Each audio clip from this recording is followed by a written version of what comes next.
என் அருள்நாதர் இயேசு கிறிஸ்துவின் இணைதான நாமத்தில் உங்களுக்கு அன்பின் வாழ்த்துக்கள். என் அன்புக்குரியவர்களே, தேவாதி தேவன் மற்றும் ஒரு புதிய நாளை அவர் நமக்கு காண செய்திருக்கிறார். ஒவ்வொரு நாளும் நீங்களும் நானும் அருள்நாதர் இயேசு கிறிஸ்துவோடு கூட நடக்கின்ற பொழுது வேதம் சொல்லுகிறது. நெகேமியா எழுதின புஸ்தகம் 2ஆம் அதிகாரம் 20வது வசனத்தை வாசித்து பாருங்கள். நெகேமியா எருசலேம் அலங்கம் கட்டுகிற பொழுது அவனை பரியாசம் பண்ணினார்கள், நிந்தித்தார்கள், வேதனைப்படுத்தினார்கள், கேலியும் கிண்டலும் பரிகாசம் செய்தார்கள். ஆனால் அந்த சமயத்தில் அவர் சொல்கிறார், பரலோகத்தின் தேவனானவர் எங்களுக்கு காரியத்தை கைகூடி வர பண்ணுவார் என்று சொல்லி தேவாதி தேவனை நம்பி அவர் சொன்னார். என் அன்புக்குரியவர்களே, உடைய வாழ்க்கையிலும் கூட நீங்கள் முயற்சிக்கிற காரியங்கள் தடையாக இருக்கிறதா? பரியாசங்களை அனுபவிக்கிறீர்களா? நிந்தைகளை அனுபவிக்கிறீர்களா? வேதனைகளை அனுபவிக்கிறீர்களா? உங்களை பரிகாசமாய் பேசுகிறார்களா? நிந்தையோடு கூட பேசுகிறார்களா? உங்கள் காதுகள் கேட்கத்தக்க வார்த்தையினால் மனவடிவாக பேசுகிறார்களா? எருசலேம் அலங்கம் கட்டுகிற பொழுது அப்படித்தான் நெகேமியாவை பேசினார்கள். இவன் எப்படி கட்டுகிறான் என்று பார்ப்போம் என்று சொல்லி பரியாசம் பண்ணினார்கள்.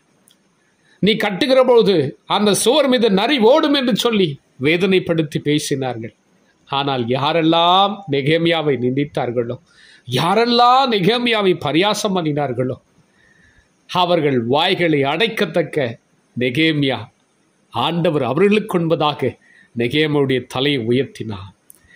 தேவனுக்காக எருசலேம் அலங்கத்தை அவர் கட்டி முடித்தார். பரலோகத்தின் தேவனானவருடைய காரியங்களை கைகூடி வர பண்ணினார்.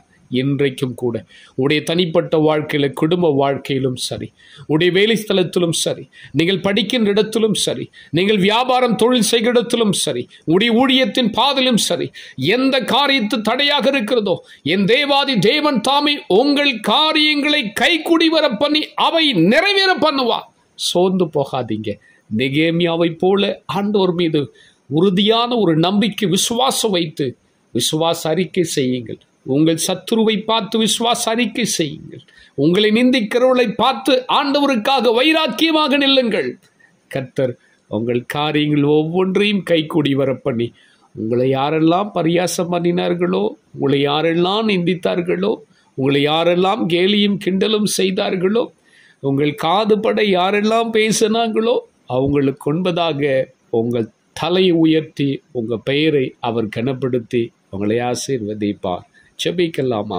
பரிசுத்தமுள்ள என் பரமபிதாவே, இந்த மகிமையான நேரத்திற்காக உமக்கு ஸ்தோத்திரம்.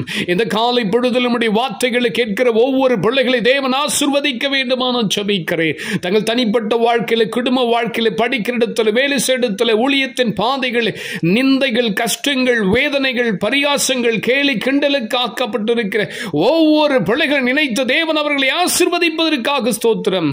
தங்களுடைய தனிப்பட்ட வாழ்க்கையில, குடும்ப வாழ்க்கையில என்னென்ன காரியங்கள் தடைப்பட்டு இருக்கிறதோ எல்லா தடைகளையும் மாற்றி அவருடைய காரியங்களை கைகூடி வர பண்ணி தேவன் ஆசீர்வதிப்பதற்காக உமக்கு நன்றி. இந்த நாள் முழுவதும் உடைய பிள்ளைகளோடு குடர்ந்து அவங்க செய்கிற ஒவ்வொரு காரியத்தை கைகூடி வர பண்ணி ஆசீர்வதிங்கப்பா. இந்த வார்த்தை கேட்ட ஒவ்வொரு பிள்ளைகளுடைய ஆவி, ஆத்மா, சரீரம் ஆளுகைக்கு போடுக்கிறேன். இயேசு கிறிஸ்துவின் மூலம் வேண்டிக் கொள்கிறேன் பிதாவே. ஆமேன், ஆமேன். என் அன்புக்குரியவர்களே, ஆண்டவர் உங்கள் காரியங்களை கைகூடி வர பண்ணி ஜெயமாய் மாற்றி உங்களை ஆசீர்வதிப்பார். God bless you.